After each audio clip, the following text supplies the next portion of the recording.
seen trailers for this movie. He's one of those people, like, I remember seeing trailers and I remember people talking about it. Oh, it's just me. Hop lost power. So I guess it's good that I just kept jibber jabbering.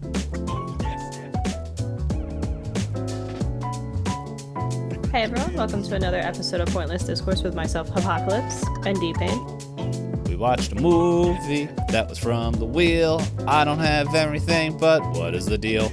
Yeah. I did not watch a musical.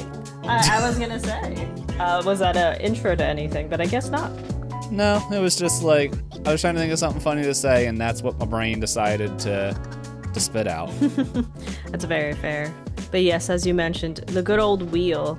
So I had originally written the prompt for this week's episode assuming, because like a lot of music and TV watching platforms have, if you liked this, watch this. So I assumed somewhere we could find something similar for movies, but I just went with, I think the first thing off of, maybe it was IMDb, that was just like other movies like this, or movies watchers also liked. And that's what I ended up doing. Where did you get your movie recommendation? The first link after movies to watch if I like the prompt that you put in there. That search. And so I clicked, I think, like the first or second link, and I'm like, well, I've seen most of them, but I haven't seen this one. And I heard good things, so I watched it.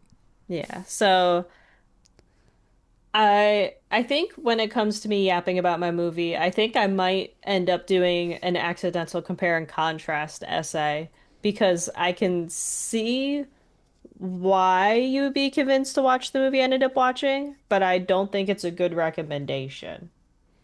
So be prepared for my mini essay in my little sock at a time. Like how everyone should avoid the 2000 Dungeons and Dragons movie. The movie I watched was also released around that time period.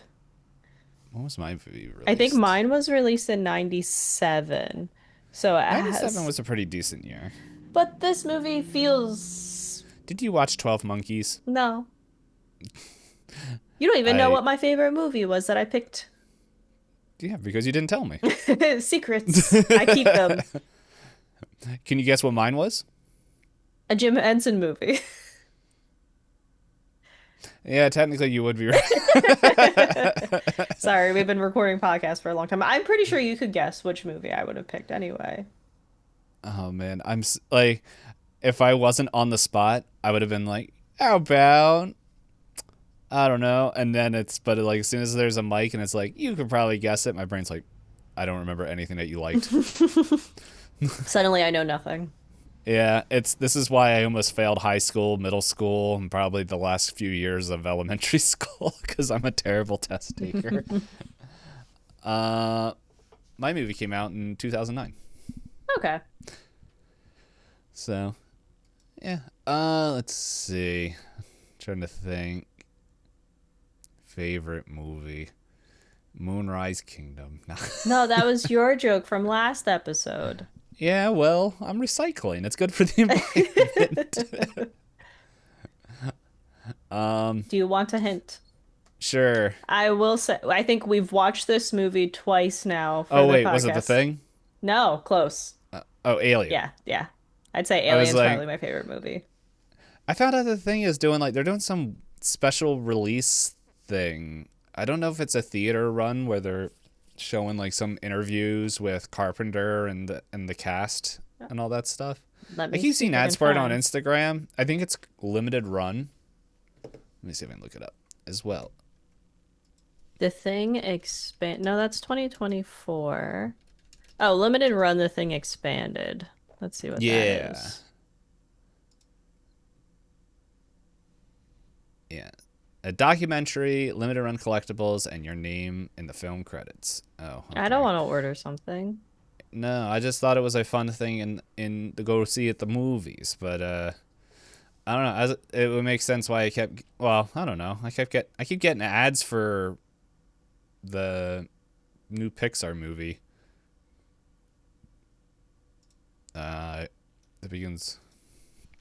So this seems to be some Hoppers. Yeah, Hoppers. That's the new Pixar movie. Yeah, this seems to be like uh a documentary, but you can order a package to like go along with it. And it does have interviews from John Carpenter, and then it looks like a good amount of the cast. Like there's Keith David, Kurt Russell, etc. So, So,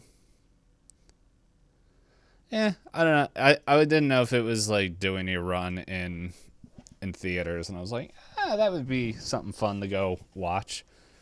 That'd be something like me and you would be like, yeah, we're gonna go watch it, and then our SOs would be like, really? You? How many times did you watch it? It's like, hey, we didn't ask for your opinion. oh, Strider would rewatch it with me. That's also one of his Yeah, favorite movies. I don't. For Go a ahead. long time in Discord, his Discord icon was McGreedy. I think I might have remembered Yeah. that. So he would rewatch it with me however many times I want. I remembered this is what we would get questions about watching. Oh. Well, I used to watch Gravity Falls every year. I used to And also then the podcast ruined it. it was just a lot of Gravity Falls all at once. Yeah. Another couple of shows I used to rewatch all the time. I haven't watched Community in a long time. I used to always watch Always Sunny in Philadelphia as well. Been a little bit since that. It's kind of like when you start watching movies, you don't have time to fit in long-running sitcoms anymore. The same with streaming. Yeah. I don't know. Hey, if you ever want to be like, hey, I want to watch a show that might be interesting to you as well, we can talk. Like, it'd be a surprise for both of us. Yeah, I Hey, mean, like I I'm did. down. I already introduced one, Better Off Ted. We did a season of that. Yeah, we did do that. Isn't there how many seasons? There's just two, It's right? just two because it was one of those shows that, like, in my opinion, I thought was really funny, but I think it wasn't popular. So then it didn't end. It just was canceled, I believe. Yeah. Yeah. I know one thing I know I want to watch eventually is Alien Earth. Yes, I have heard really good things about that. I also heard that Predator Badlands is really fun. I saw some of the behind the scenes on some of the CGI stuff with that, or at least the special effects, like having her carry it around in the backpack and stuff like that, and that looked pretty interesting. Yeah. But like I heard that pretty much the guy that's in charge of Predator right now, he's the guy who did Prey. He's like he's just it's pretty much they gave a fanboy the reins and he's just like, "All right, let's have fun." And that's what that whole anthology movie was, because it's pretty much just that the things that everyone online for years was saying is like, oh man, we should have Predator face samurai, we should have the Predator face Vikings, and it's just that it's just like, hey, here, let's get it all out of the way so now we can tell news stories so that way we don't have Yeah, to keep hearing you guys ask I did us. watch the anthology, and I thought it was fine. Yeah, But I like, haven't, but I'm really bad at watching things that aren't for the podcast. well, I only watched it because sorry, your Zoom froze for a second, and I hear a thunderstorm, and uh I was like, is this when my power goes out? Huh, fingers crossed. Um, no, my brother was a big fan of it, and we watched it, but like, I guess for me, if no one has realized when it comes to movies, sometimes I'm a hater. When it comes to what? the Predator, I don't care about the action personally. I like Yeah. seeing kind of the overcoming the greater strengths, right? The underdog story almost. Because, like, the original Predator movie is you think you have the most macho of men, and they run into something and go, wait, we are the mouse. That is a fucking lion. What do we fucking do now? And then you watch the movie as like Arnold's character is like, these are my final resources. What can I finally do? And Prey Yeah. does that really well, where she's like, I know where I live, but what is all this tech and how is he keep beating me kind of thing. Whereas I felt like the anthology movie is like what you said, like it almost feels like I've heard of the one subreddit where they go, who's stronger, Superman or the guy from Invincible. Invincible. And it feels like those kinds of like fanboy things where they go, if you put them in a room and give them all perfect resources, who wins? Wasn't there that Goku. Always Goku. Wasn't there that old show on like I forget what the dude channel was, where it'd be like Spike. or G4 or one of those Uh, like mhm. where they were like they had different martial arts against each other even if they were from different periods. Oh, yes. I remember watching that. I thought that was interesting because they went into like the history of like why different things were used. I know what you're talking about. Is it just called Deathmatch? I don't think that's what it's It called. could be. But if that's what the anthology Deadliest Warrior. Oh, yes. That's what the anthology movie felt to me. But without Okay. any of the history and just the animated theoretical at the end. And then Hmm. you have it between different time periods. So for me, I think it's perfectly fine if you just like action, but I don't know. I like The Predator for different reasons. Yeah. I don't know. I I think that I enjoy like a third of the Predator movies. And I think I enjoy about half of the Alien movies. I like certain characters ironically in the Alien series. But Yeah, but that's I think not I like the concept of it. But yes, as you were about to say before I rudely kept talking over you. That's not what we're talking about today. we were gonna get back there because I finished my thought and went, we've gone way off course. Welcome to the podcast. Woo! In any case, back to talking about the wheel. If you didn't catch it from the title or from us kind of guessing each other's favorite movies, this week we were supposed to watch a movie recommended based off of one of your favorite movies. But before we decide who gets to go first in our yapping, we roll some dice. We have a bunch of rules. We'll see if the rules get wiped out. Yeah, So I won last correct. week, so I get to pick the dice. So how about this? How about we both roll a d6? I don't know why, but I looked down at my dice pile and the D6 was looking right at me, and I'm like, I think it's your time, buddy, but Full it's not my call. full eye contact. Yeah. And whoever rolls lower on the six-sided dice will get to go first for talking about the movie they watched. There will be no spoilers, just kind of general summary, and maybe see if we can convince each other whether to or not to watch our movies. We had Um, a bunch of not to watch in a row. yeah, yeah, we have.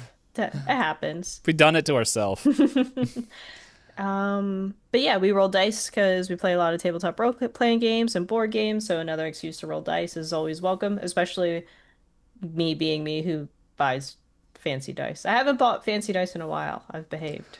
The last time I bought fancy dice, I think, was 2024. When I When, think I also got the slime bag. Or yeah. did you get the slime one or a different edition?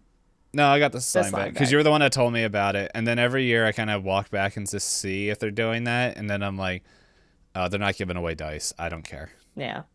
But yeah, so I rolled pretty high. I rolled a five. Oh, I rolled a four. Oh no, we almost wiped out all the rules. But it looks like you won again. Yeah. Oh shoot! Now I gotta come up with a funny. Um. Alrighty. Well. I gotta come up with a rule. Oh yeah, you gotta come up with a rule. I gotta think of a funny. Um. But actually, I might hold off because you could. I'm just waiting for the moment where like the loser just gets spiteful against the winner and just be like, if you win, you have to like go order a full pizza or something. Not in this weather. I don't know if you're also getting the storm system that I'm getting. No, but I know it's coming. Hey, as long as it all clears out by the weekend, I'll be happy. It's just like with to date this, we have had a pocket of extremely warm days in the middle of cold Hmm. days, and it's getting cold again. So, Hey, do yippee. we want to really date this? I found out after we finished recording last episode that it was International Women's Day. So happy belated International Women's Day to you. Women's. Women's, and then what is it? Is it Women Month as well? Yeah, it's Is it Women's March? History Month. Yeah. Okay, I'm like, I think I'm getting that right. I have such a hard time keeping track with all the months, what they mean. I'm like, what are they? There's something. So do you have your fun rule? I do not. Um,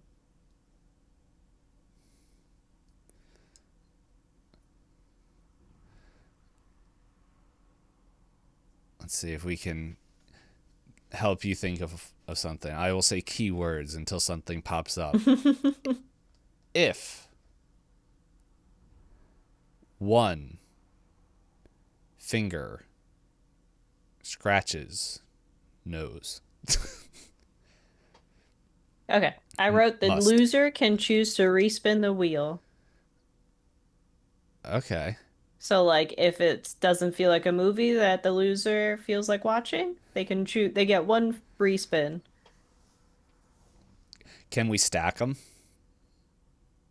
You can make that next week's rule if you lose. I'm just no. I'm just asking. I'm just asking. We're just like, okay, if we is it like, oh, like if you I would it just can only say be used that episode. yeah, just that episode because we're tracking enough in the Yeah. spreadsheet. I'm asking these questions like other people will be asking and paying attention to this. Keeping us on our toes. Yeah. Or like just also partaking in the rules. I should have, while talking and jibber jabbering, is set up the timer, but Oh, you're I helping with didn't. keywords. Yeah. Uh, my phone just said, "Hey, severe thunderstorm watch." I'm like, well, it is getting muggy. There's the timer. There's the clock. Is it the stopwatch I want? No, it's there we go. The timer. All right, now I got to think of something Give fun. me a joke. Yeah, I also think that after we get into it, we can say, well, you already said Alien was yours, so I'll tell them as soon as I start what mine was. But let's see. Let me write down the time. All right. So, my prompt that I put in my movie was said movies to watch if I like Labyrinth. I did it. Henson movie. Yep. And you know what? Just like one girl goes on an adventure to find her baby brother that she cursed to, Be stolen I don't know, away. be stolen and everything. I watched a movie where a girl put herself in a curse and also has talking animals and really is forced to look at life in a different way through sewing. I watched Coraline. It's not really a funny. I'm not good at this on the spot. I'm not good at thinking in the moment for stuff. It's just a lot of my humor is knee-jerk reactions and self-deprecation. What I will say before we get into this movie is, I think we're both aware that Neil Gaiman is a terrible man. I have chosen not to read the articles because I've been told they're worse than I can imagine. You know what? I was wondering. I'm like, did he do this one? And He's the author of I, the original work, yeah.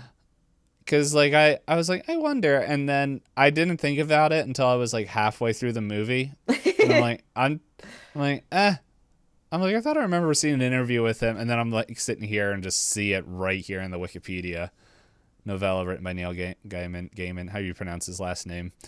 Yeah, I heard he did the gross thing. He did a lot of gross things, but I wonder if they edited his name out of the movie because I was like, I wonder if I'll see him in the credits. I don't remember seeing him anywhere in the credits, so I don't know. But he's in the IMDb credits. Yeah, I'm not gonna shame you for watching. I'm just telling people, like, Yeah, FYI, before you give the man more money. But you watched it for free with ads, so. yeah. I gave the Roku app money. Um, yes. So, yeah, that was my prompt, and I could see how this could be compared to a Labyrinth adventure. I don't think it's like, not that I'm expecting to watch a movie that was exactly like Labyrinth. But the essentially it was just like, okay, if let me start off from the beginning. For people, if you don't know what Coraline is, pretty much it is, I don't know how old She's like the a young girl is adult. supposed to be. Yeah. Yeah, like preteen. It's what I was imagining. If that, uh, like, or very young teen, it doesn't really say, but essentially her parents are moved from, I think, Michigan to Oregon. I think that's where they end up moving, to where they get this house. Yeah, they move from. It's raining. Me 5 minutes ago. Yeah. Um, yeah, I was like, oh, my windows are not, they're just cracked open.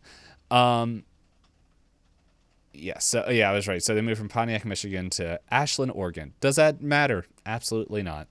Um, but yeah, they moved there because her parents, they either get a gig or something. They move out there for their jobs, and because of moving, and the stress of moving, the stress of keeping work together, they're not able to really interact with Coraline, and it seems like they really didn't interact with her much before, but it's like, kids. And so she gets bored, explores the house, and finds a portal to the other world, where pretty much there's like doppelgangers of everyone that she meets and knows that lives in this little house apartment, her family. The only big difference is that they have buttons for eyes. And it's Coraline's perfect world. She loves it there. And they want her to stay. And then when she goes back, she's like, oh, life is kind of bleh. And she keeps going back and forth, between the two, and then learns that, hey, the other world is not all it's cracked up to be. So I guess first things first, it's I watched this movie because one, it was on the list. Two, Lycia, I don't know how to pronounce their Oh, that uh studio. yeah, I love their projects. They take forever to put out movies, but that's okay because everything is stop motion.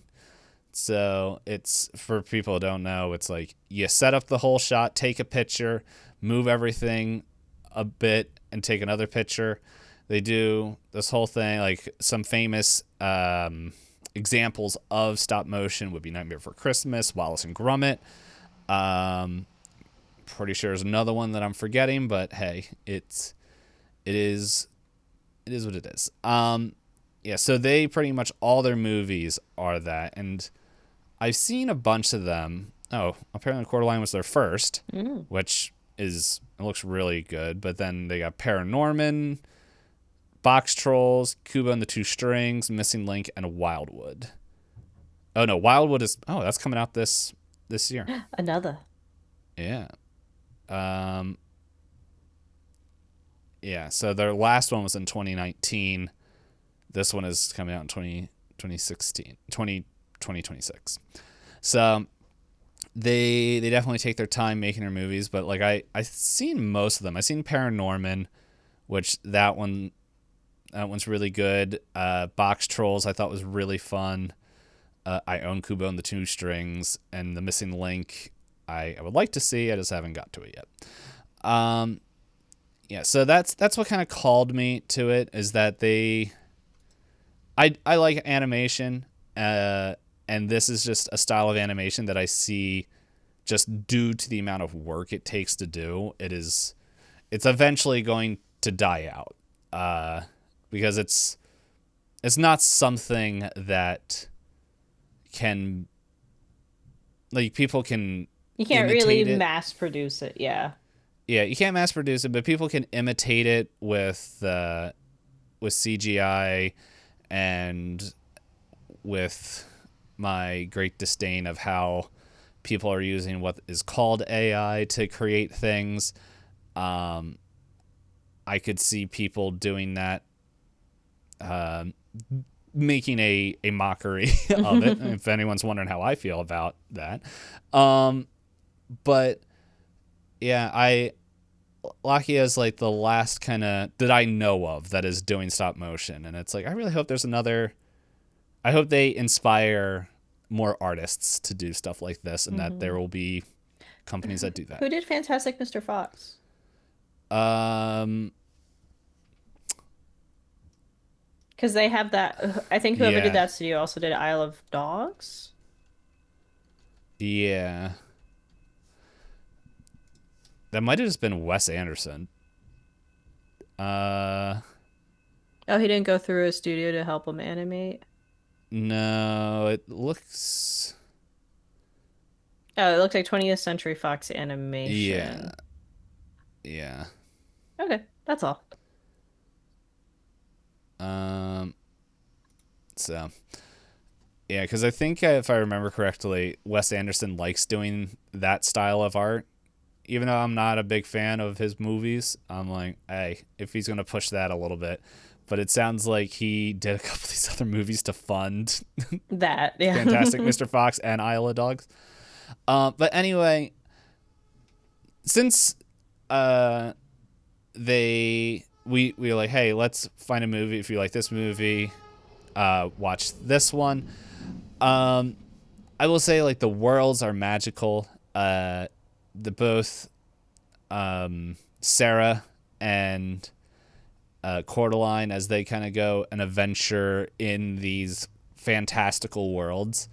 It's like they're both like in their own separate ways are like beautiful and amazing to look at. Like the art direction in both movies for these worlds, I personally enjoy. Like puppets and then stop motion, just doing all this. Like they both are able to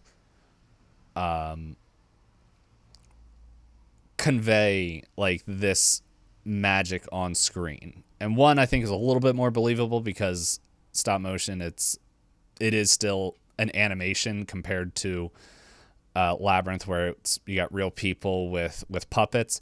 But both I think do a very good job of painting these worlds that you're in, and the way they both use their own art styles to convey how vast and different these other realms are.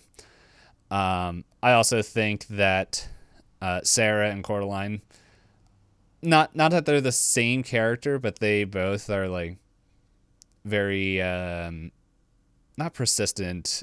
They know what they want. Yeah, Okay. like it's strong is not the word I'm looking for, and persistent is it's like pretty much the Sarah, like the whole movie she's like, I'm getting my brother back. Does she get distracted and get pulled like to the left and right a little bit? Yes. Determined? Determined. Yes, Okay. that would be a good word. Coraline, when she there's a point in the movie where she learns something about the other realm, and she can very easily just ignore it and not go back. She's kind of forced to go back due to certain events in there, but it's like once she goes back, it's like due to a little bit of wisdom that she gets from couple of people or a couple of yeah a couple of people that are in the movie. Like she's like very focused and everything, and she like the way she builds alliances is also very fun in a way that is compared to Labyrinth. Now what I would say would be different is Sarah does not come back and forth as she pleases from the Labyrinth. It's like she is stuck there for the whole movie and has Until David. she, yeah. Yeah, she has David Bowie running around singing at her and everything. But and while Coraline, she's able to go back and forth, and up to a certain point. And even though the labyrinth is kind of crafted a little bit for Sarah. The whole world is crafted to draw Coraline in. So there are differences, and the fact that Labyrinth happens, I think, like in a full, like a day, while Coraline is like maybe like 4 to 5 days. Still very fast. But anyway, they, even though it's like there's a lot of themes and a lot of like characteristics, they're very different stories where Labyrinth is an adventure and Coraline is light horror, I think is a good way. Oh, dark fantasy. Yeah, dark fantasy horror. I think some Not people goth. will say Henson movies are also dark fantasy. Yeah, I would agree with the dark fantasy. I don't know Labyrinth itself would be considered a horror. Horror, no, yeah, not so much. Yeah, maybe slightly on the side of thriller, but it's More like the music video. Let him. yeah. um but yeah. But anyway, with Coraline, it's very fun the way they mimic the worlds and how they kind of draw Coraline in and make this place seem appeasing. And then like you meet the people that some of the like doppelgangers are pulling from, and they're like, dude, these people are just as weird, if not weirder. Like there's this dude that lives in the roof, and like you see him in the very beginning of the movie doing like Pilates on the roof, and they're just like, what are you doing? And he's just like counting like 1, 2, 3 in Russian. And later you find out that he's training mice that he can talk to do a circus jumping show. Normal. Yeah. And he's just like, he's able to talk with them, and they like, he mispronounced Coraline's name. Like everyone in the real world mispronounces her name. Oh, it says that she's 11 years old. I just saw that.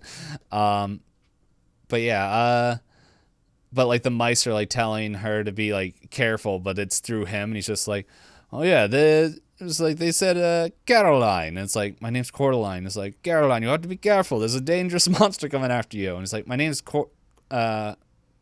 It's like, I think the mice are confused because they were saying to tell Coraline, not you, Caroline. It's just like, and it's just like monster, and like everyone that's like in the real world has like some almost like third eye mystic connection to be like, and they warn her to be like, yo, be careful, XYZ, and she's like, yeah, okay, whatever. You guys are weird. So, and then there's like this other character that we meet in the very beginning, who looks like he came out of like a Call of Duty game, because he has like a welding mask with Sam Fisher's like night vision goggles on there, and he's just riding a bike, and like he's a total dork. But his name's Wyborn, and like I do like his story arc, but at the same time I'm looking at him, and the way they created him is that his neck is at a 90-degree angle, and I'm like, oh my goodness, he already has neck problems and he's 11 years old. Like He just he must be an iPad baby, right? Just has his neck completely craned over it. I guess, yeah, it's like every time I saw him, it just like it bothered me, because I'm like, he needs to go see a chiropractor or something and get that all worked out, because I'm like, dude, that's if you're already having problems now, and then like we meet his grandmother, and his grandmother has perfect posture. And I'm like, what the heck happened to you, kid? But yeah. Overall though, I think I don't have a full dossier like you mentioned that you're gonna have, like I don't have like a full written essay, just like I have thoughts. yeah. But I will say, like, I think Coraline, if you watched it, I don't know anything about the book or the novella that it's based off of. I have really no interest in reading it because I'm like, I like the movie and not really a big fan of the author. Um, it's I think if you guys enjoy that, there's I think a couple at least one series that I think would be worth checking out is called I think I actually mentioned it. I don't know because we recorded 2 episodes last week. It's either last week or the episode before. I think I mentioned it, or it was in our post show rambling. A comic series called Lock and Key by Joe King. Yes, somewhere along the lines it got mentioned. I do remember that. Is that his name? Joe King? No, Joe Hill. Hill. Joe Hill. Yeah, don't not his real last name. Yeah. um yeah, if you guys don't know, he's the son of um the other King guy that I'm blanking on. Steven, the one you're reading, yeah. I'm reading his book and I can't remember his name. But I'm just taking the time to make sure that I actually started it. Lock and Key, it takes some of that more adult themes and more sorry, not adult because I feel like adult kind of has like Connotations. yeah, more mature themes and kind of puts it in almost a similar realm of Coraline. Because there's a special key that they have to use to unlock this this door that's bricked over in the house to get to the alternate universe. And in the Lock and Key, due to this traumatic event, this family moves to this town into this mansion that I don't. They're like someone in their family had that they just inherited, and they're like, yeah, we can live here. And the kids, while they're walking around, find keys, like these magical keys that, like, some gains different powers, unlock different like realms. There's like all these different keys, and there's like this whole story, and there's 6 books. It's I think one of my I used to have it, and then I cleaned out my whole comic collection because I was like, I'm not reading these. I'd rather see people read them. Also, it helped pay for the move. But if you're able to, I think it is a comic series that's worth reading because it's not long. It's got a start, middle, and finish, which not a lot of comics can really claim to have now. And yeah, so I think it's worth reading. So if you enjoy Coraline, at the start of it, it definitely has the same vibes, and then the way it builds and grows, it turns more into a horror story that not that it's like predictable or stuff, but it's just like I think now there's a lot of stuff that kind of like are based off it, which is the bummer because like I liked it, and I found out that apparently Fox tried to do a series, tried to like adapt it. Yeah, I thought there was a live action. And that fell flat. I don't remember when it came out. And then I think Netflix was also trying something, but I don't know if that fully came out or whatever. But yeah, it's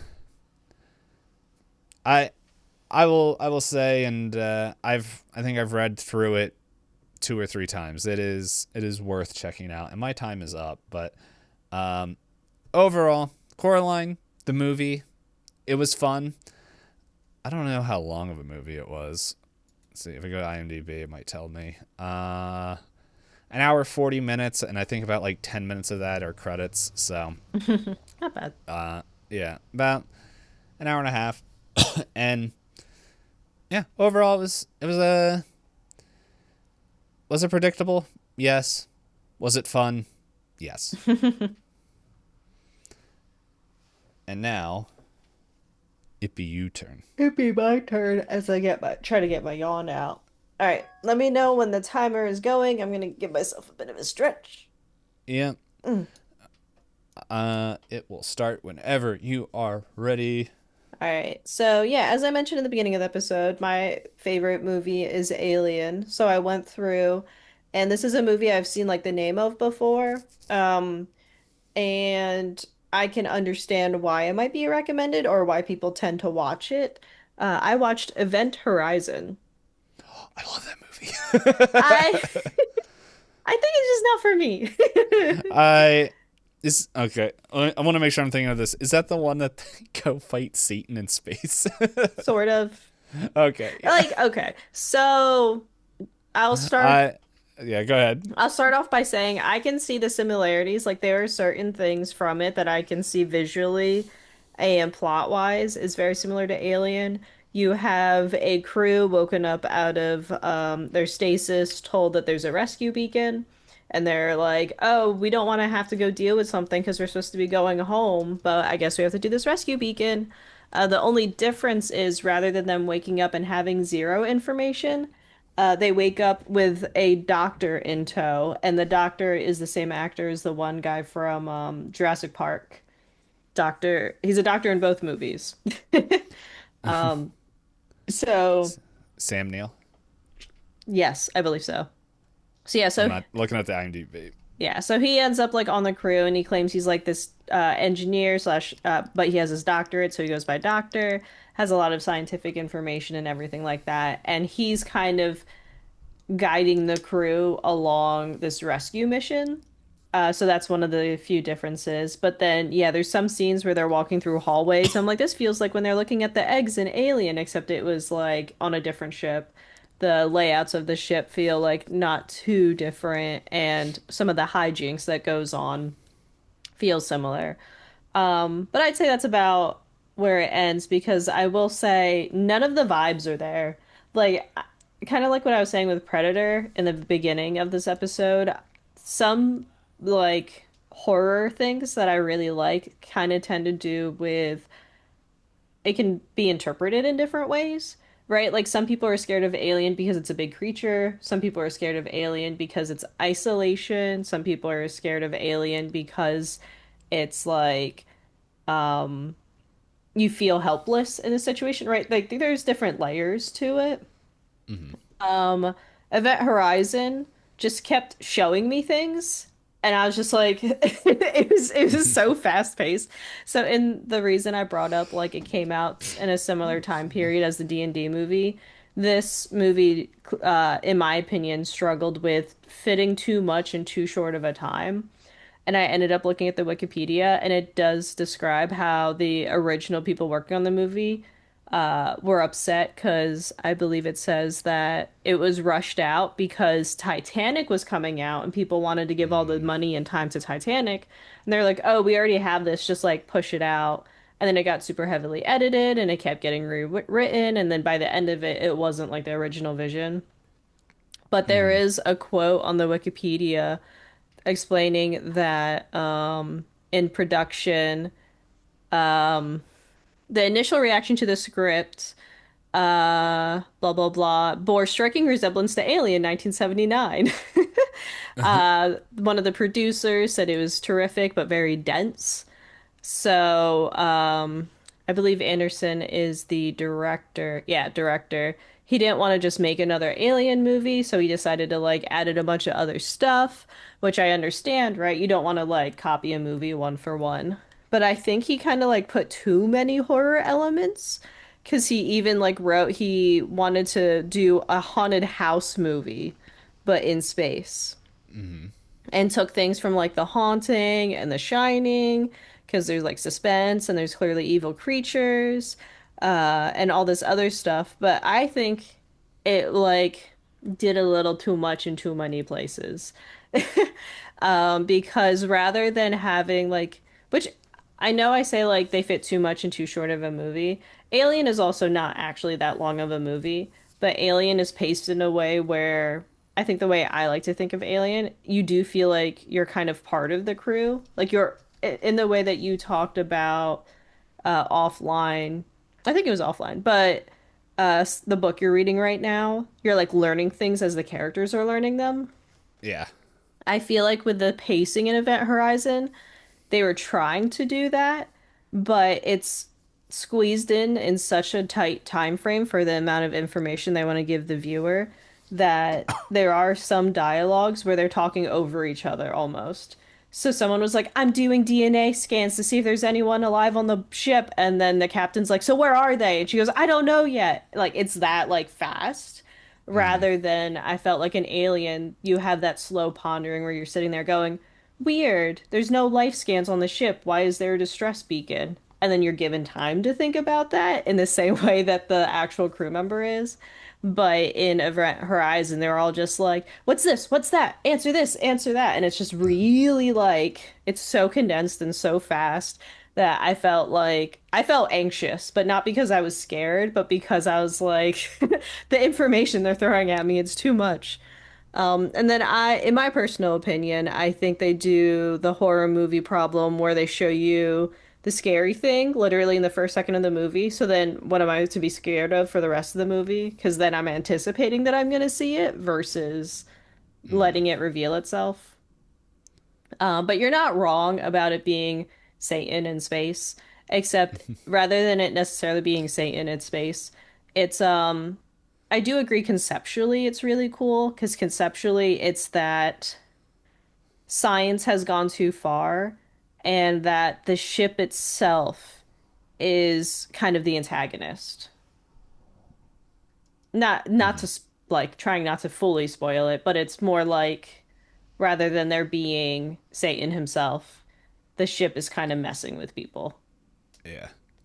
And that is a spoiler, and I apologize for people because I know we said we wouldn't really do spoilers, but there's a lot more to it than just what I said. But yeah, so I think because of the pacing, and then they have so many characters in it, and they want to fit in, they want every character, it feels like, to have trauma in this movie, because in order for the ship to work, you have to have like bad memories that like it feeds off of. But then it got to a point where I was just like checked out. Like I couldn't, not to say that I'm not empathetic as a person, because I usually like to think I am, but when they have No, just but when they have constant one-liners of like the usual like the trope of a captain going, "I never leave a man behind." It's like, yeah, says every captain ever. You know, it doesn't have the same weight to it anymore. sorry. I'm laughing because you said that, and I can hear Strider In just the cracking up in distance. the background, just like what a stupid line. I know that's nobody's laughing at, but I don't know if that's gonna show up on the audio. I hope it does. It probably will. I mean, I have my hallway door open just because it's so Yeah, freaking hot today, and I'm not willing to turn on the AC for like one an day. an hour. Yeah. So, but no, basically, yeah, like Lawrence Fishburne's in it. His character is a captain of a ship, and while he's not a bad actor, his character is very much the I'm the captain, I make the decisions, I don't leave a man behind. And it's like I've seen this character before. It's not new, it's not interesting. I It's in the expect this. Matrix. Yeah. And then he has his own like stuff that he's facing. And I don't understand, like, I'm not given any time as a viewer to understand why he isn't affected by it like anybody else is. I think what they mean to imply is just he's got the best brains of them all. I don't know. But yeah, you as far as like the crew and having to deal with them, while I know some people, I think it's fair to say that like some of the crew in the original Alien movie don't really get any screen time and they don't really have backstory and they kind of just die. Like, that's also okay because you can really only focus on so many stories at any given time. Whereas Event Horizon, they had, I'm trying to remember how many crew members that they had. Off the top of my head, I can remember at least six or seven named crew members that were all given backstories that we were supposed to follow that were important so that randomly when they would go, "Hey, is that my son on the ship?" I'd have to be like, Why is she? Oh, right. In the beginning, she was watching a 2-second video of her son's birthday and she wants to be with her son and not suck on a spaceship. Like it was Yeah. just very jarring and a lot. And again, I think I said to Strider, I said that this is a horror, or this is an action movie that wants to pretend it's a horror movie. Hmm. Because a lot of the intense scenes involve like jumping through like narrow spaces, have a lot of loud noises, have a lot of crazy effects, rather than letting me really sit with the creepiness of it all. And at one point, because of the editing, and I do know that there's like negative like reviews of this, of like how it's edited and the effects. There's a scene where they're literally like fist fighting each other, but it sounds like video game like punching noises. And like, how am I supposed to take seriously this penultimate fight before like the big finale of the movie? And you hear plop, plop, plop, and I'm just like, I can imagine the comic book like bubble art as you're hitting each other. Um, let's see. I was trying to see if they had. Okay, so it says on the Wikipedia, as Anderson explained, who's the director, they're usually given 10-week editing periods to do a film's first cut. However, due to the short production schedule, they rapidly approaching release date, and the fact that principal photography had not finished, he did a 6-week editing period, and he had to deliver the full film before Titanic's release the following month. Hmm. And when he was supposed to start editing, he had 2 weeks of shooting left. And like, so it was just, it was kind of one of those, I think they had no good support for the movie. And I see what you sent, Mm. the very Yeah. Batman. Crack. But the one thing that I think is really funny, it says in test screenings that first cut was poorly received. There were complaints about the extreme gore and that some members of the test audience had fainted. Weenies. For me, watching it in this year, it's just like I thought it was fine, but it does say that they wanted a shorter runtime with less gore because they felt he was besmirching Star Trek, and he agreed to make it even shorter, and that yeah, like it just seems like this movie could have been something really interesting if it Hmm. had the resources and wasn't like forced out the door. But it is funny to think that people were fainting over this. Again, I don't know what that cut's like. I know me watching it as a modern watcher, having watched plenty of like variety of movies nowadays, I don't know, the effects in it are very like, in my opinion, they look like melted jello.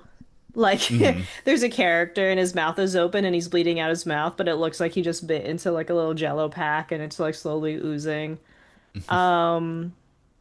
There's also different times where they're supposed to do the like, you put a character who's like overwhelmingly strong, puts their hand on someone's head and is supposed to be crushing it, and they're all just screaming, and it's just like, yeah, and it looks like just little red popping out here and there. Like, so I wonder what it would have been like for me in the 2000s with like if I watched it when it came out to see if I would also think it was freaky in that same way. But Yeah. I had to do some math to figure out when I watched it, and I think it was almost 12 to 13 years ago. mhm. And I only watched it the one time. And I don't think I saw Alien at this point. So I think I watched this first. Okay. Which is probably why I like it. Is just I don't know. I remember it fondly. Yeah, it does look like people have said this is more like a cult classic for them, which I can see. Like, Hmm. and I play the Mothership RPG game, and me watching this, having played Mothership, I can see how the RPG was inspired.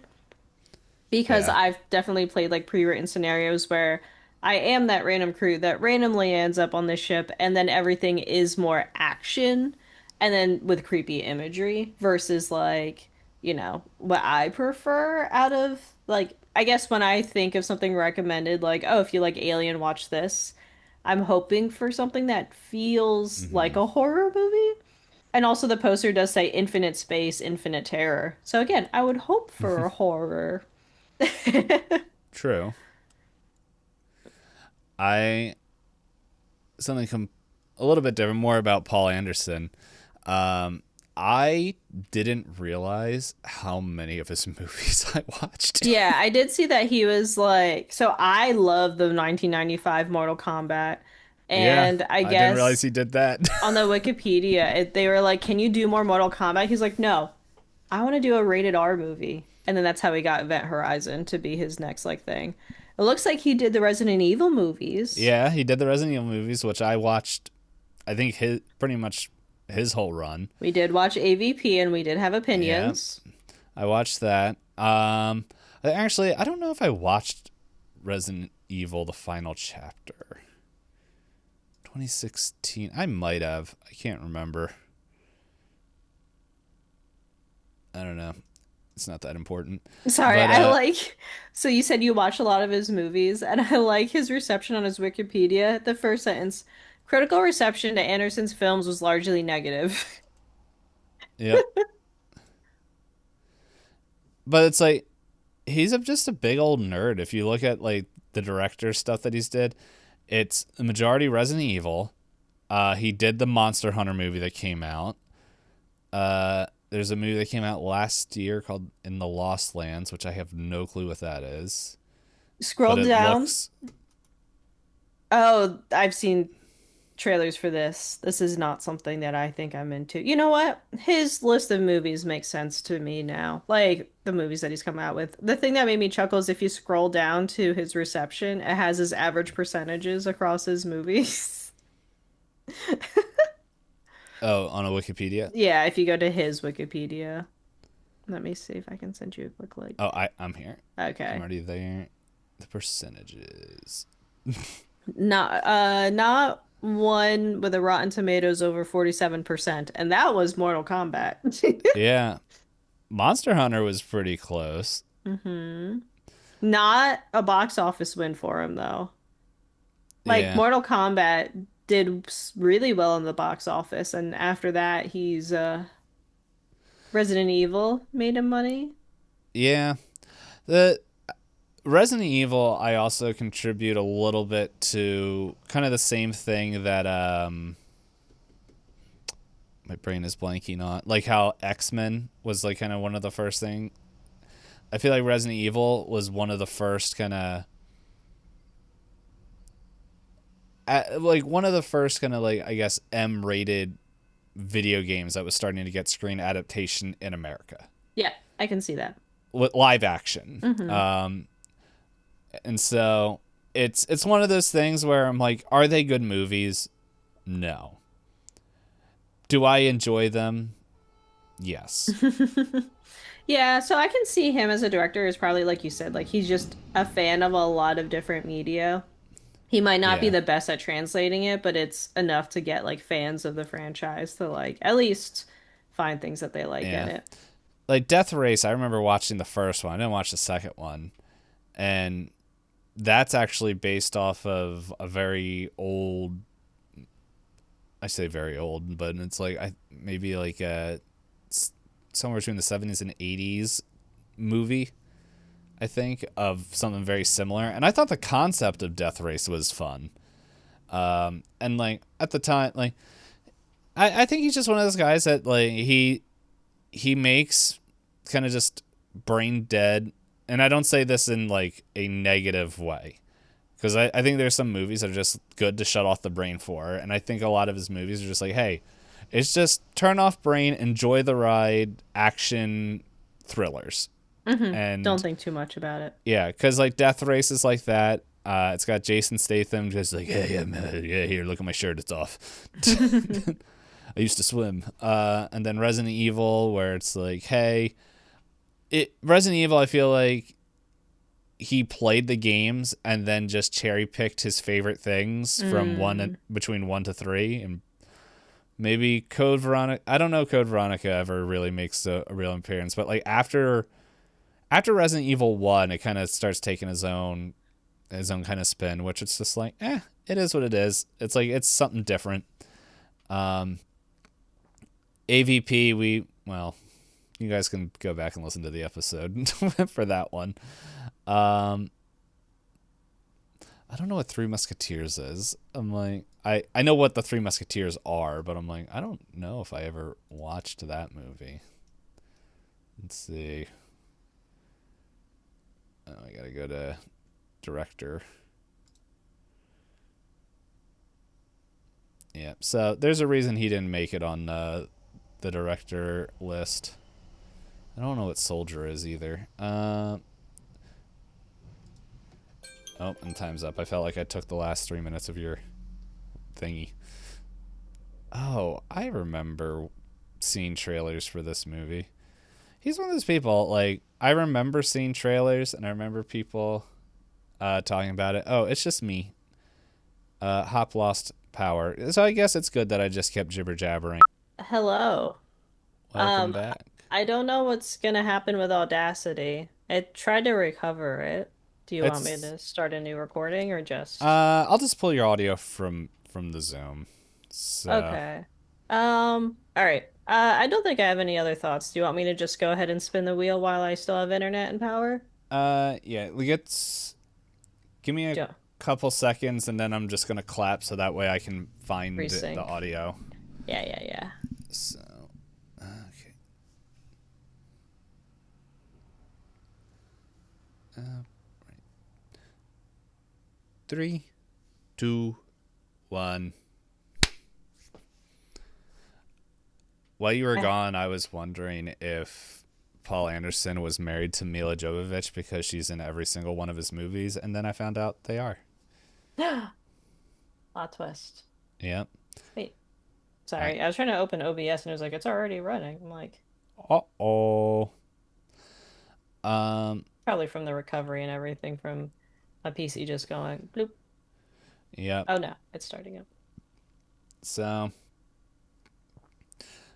Anyway, my final thoughts. Yep. I'll say when it comes to Event Horizon, I can see how it's a fun movie, and like you said, there's a lot to it where you can really enjoy just what's happening on the screen and not having to like pick apart everything. Unfortunately, that's not the kind of movie watcher I tend to be. I like to have lots of thoughts, unsurprisingly.